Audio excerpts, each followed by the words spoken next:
north, south, east, west. And to me, that is one of the craziest things ever, but I'm doing it.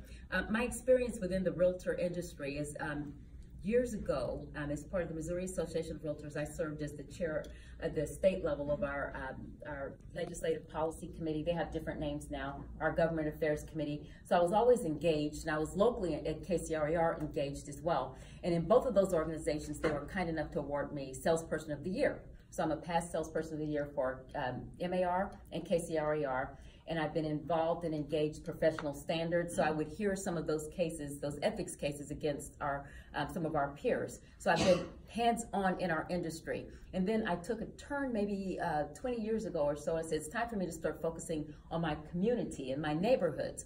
And so I was president of my neighborhood association for about 16 years. And then we have an umbrella coalition of 30-something neighborhoods. I'm currently still vice president of that organization. And then in South Kansas City, which is where I live in the Redbridge area, right near 435 in Warnell, near St. Joe Hospital. So it's a road trip here.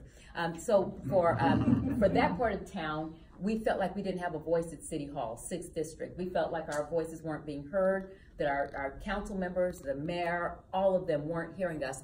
So at that time I took the initiative and pulled together a good team of people and started an organization called the South Kansas City Alliance. And it's still around to this day. It combines businesses, neighborhoods, civic groups, churches, schools, all of those, just as a voice for South Kansas City and anyone and everyone in that area. And it is successful, and I know it's successful because we had, the city manager last year said, hey, Stacey, we want to do a codes program. And up north, you all know about Northland Neighborhoods, NNI. So they have the same program, and he wanted us to replicate what they do in the Southland, and he asked me if our organization would do it. And I said, absolutely, yes, we will. And so we got city funding to do that. In November, I termed off of the board, and it's kind of weird, something you started to step away from it, but the timing was perfect because now I am engaged in this campaign, which has been a 7-day-a-week, all-day kind of effort. I even had to pull in another agent to my office to help me with my business so that I could spend a lot of time focusing on the campaign and not neglect my clients. And so it's been an effort, it's been an interesting ordeal. And I'll share, and I wanted to open it up for conversation, questions, and ideas, but I'll share something else that I've done. The previous person in this seat was the council person asked me to be her eyes and ears to work on what the city has. All council people have two specific committee appointments that they make from their citizens.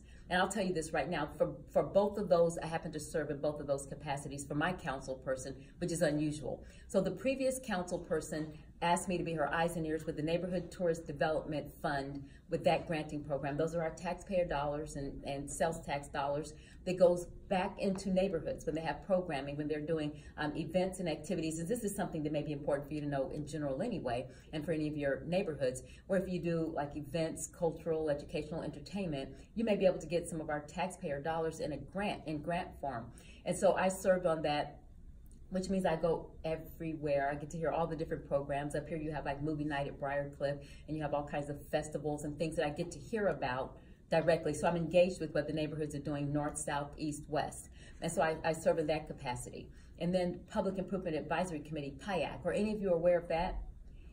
Okay, that's where our infrastructure dollars come from. And that's a budget where we make recommendations to the city council for $70+ million of infrastructure capital improvement projects in our city, the streets, the sidewalks, trails, playgrounds, buildings, all of those things come through that committee. And my peers have elected me as the vice chair. The mayor appoints the chair, and it's Deb Herman. You all may know her from up here. She was a council person and now runs Northland Neighborhoods. She's the chair. My peers have selected me to be vice chair. And so both of those bodies bring dollars back into our communities, neighborhoods, and then infrastructure projects. And we hear about the drains and the basements flooding, all of those things. So I'm familiar across the city from both of those. And both of those bodies replicate the council. There are 13 of us, and we vote, and we have to work together. And we've done that successfully, and I've been able to do that successfully. So I've been engaged in bringing resources from City Hall directly back into the community and back into our neighborhoods. One of the models with my campaign is building Kansas City block by block. That's not only a reference to real estate, but how neighborhoods and communities are built, literally block by block. And for us as real estate agents, that's important because people don't necessarily just buy the house, they buy the block, they buy the community. And so it's important for me to be hands-on in that way. And so what I say all of that to say is that I have the experience to step into City Hall on day one, and I have an action plan for my first 100 days in office. None of the other members running for city council have this, and I don't understand how you don't, because I'm a business person. We're business people, and you have to have some kind of plan. And so my action plan says what I'm going to do in the first 100 days in office. After I get in office, after that 100 days, I'm going to report back to the community. Here's what I'm working on. Because many times we wonder, what is our council person doing at City Hall? What do they work on? What are they doing? I want people to know with my action plan, oh, Stacey's over there working on things. So the things I want to work on, housing summit. I want to bring all of our industry partners, whether it's property managers, mortgage lenders, real estate agents, investors, landlords, developers, community members, neighborhood leaders, regular citizens, tenants, homeowners, all to the table. We have a problem. We have a housing problem. We don't have enough new development. We don't have enough rental and affordable housing. We need to solve it. I am the only, out of all of the candidates running for any office, the only one in our industry, the only real estate or housing professional running. And we're about to embark on a 5-year housing policy plan. How do you do that without someone in the housing industry at the table? Any thoughts? You don't do it well. Right, exactly, you don't. And then we end up spending time like I have been, going to testify against things at City Hall. I don't want to testify against things. As I told the chairperson of the housing committee last year when we were testifying, I don't want to come down there to fight. I'd rather be proactive in the things I work on. So I think if we have a voice at the table, the things that we work on will be things that make sense and that are logical and that we don't have to fight. So I want a housing summit. I want to bring all people together at the table. Let's talk about what we need to do to solve the problem, get a plan in place to implement. I want to talk about violent crime and reducing violent crime. And I know that's an issue everywhere across the city. If it's not hitting you in your own neighborhoods, it's impacting our clients, and it's impacting some of our neighborhoods and the perception of our city. We're the 5th most violent city in the country. St. Louis is number 1. So top two in the top 5 are in Missouri. That doesn't make sense. We need to do something differently. And I'll tell you that our budget last year, and I'm engaged to the level where when we have budget hearings, I go to those meetings. So we had them on Saturday mornings, 9 o'clock. I was at all 3 of them. And the budget, the proposed budget, had 0 new police officers recommended. Does that make sense? We had 135 murders last year, and they didn't recommend any new police officers. So at each meeting, I brought it to light, and I said, we need more, we need more, we need more. And by the last meeting, they said, we're working on it, and now we have 12 new officers. And I think part of it's because I publicly brought it to light. People need to know that, and it's a big deal. So I wanted to do a violent crime reduction summit. Again, bringing experts to the table. I want law enforcement. I want community members, community leaders, and neighborhood leaders. And I want people who've committed some of those crimes. I want their voices at the tables to tell us what we need to do differently to prevent some of the crimes. And then community. So violent crime reduction summit. Then a job fair, because a lot of crimes, a lot of problems, and people not being able to choose where they live is because they don't make enough money. And you all have heard about raising the minimum wage to $15 an hour, right? So to that, I say we don't need to do it. If they do it, let them work on that, and it takes forever to get through. We have current employers who pay $15 or more per hour who cannot find enough people.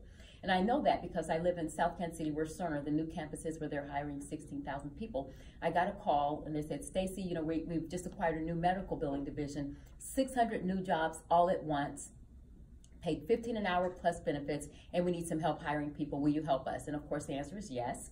And so what we did is we did a job fair. And so we had them, but then I thought, well, not just for Cerner, but there are surely some other employers out there maybe that have these jobs. And so I called, and probably 10 to 12 other employers, almost everyone we called except one company, had jobs that paid $15 an hour or more and needed immediate help.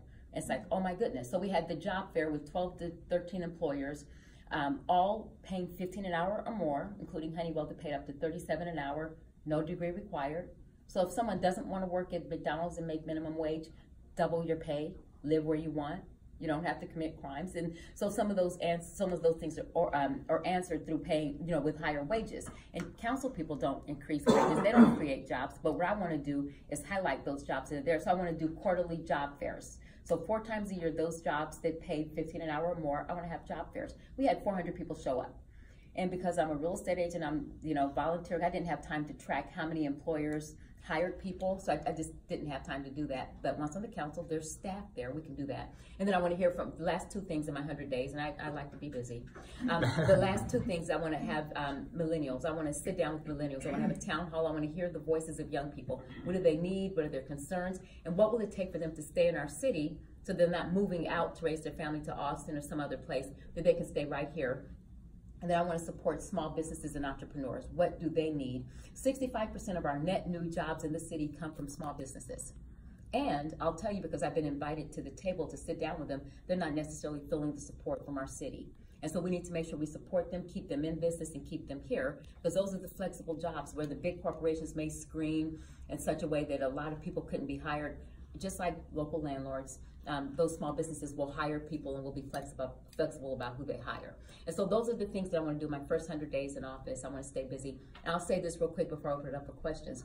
At one of our forums, one of our candidate forums, you know how you see them, all the candidates are there and everybody's talking about what they're going to do. And 90 seconds, we have 1 minute, 2 minutes to answer questions. I talk fast, but that is not enough time. And so they get us talking really fast. And so anyway, when I explained all the things that I'm going to do, the things, how I'm prepared to start serving day one, because I've had experience in City Hall and my neighborhoods, I said I'm prepared day one. I'm prepared to start serving and to start working day one. And then my opponent, after I spoke, she said, well, I'm not prepared day one, but when I get to City Hall, I will learn. The problem that I have is that she has more money than me. She's the establishment candidate. And I read somewhere this morning that I guess there's some kind of poll and she may be doing fairly well in that. That's not good enough. It's not right. So I need help from my industry, and I need help from neighborhood people, from regular people, from business people, to make sure I get to City Hall to represent our interests. We don't have time for someone for on-the-job training. And that's, and she's admitted from her lips that that's what she would be doing. And we don't have time for that when you have someone that's clearly prepared and ready. And so this time, are there questions for me, thoughts, comments? Can we talk? We can talk. Okay, let's talk, let's talk. Okay, anybody, somebody.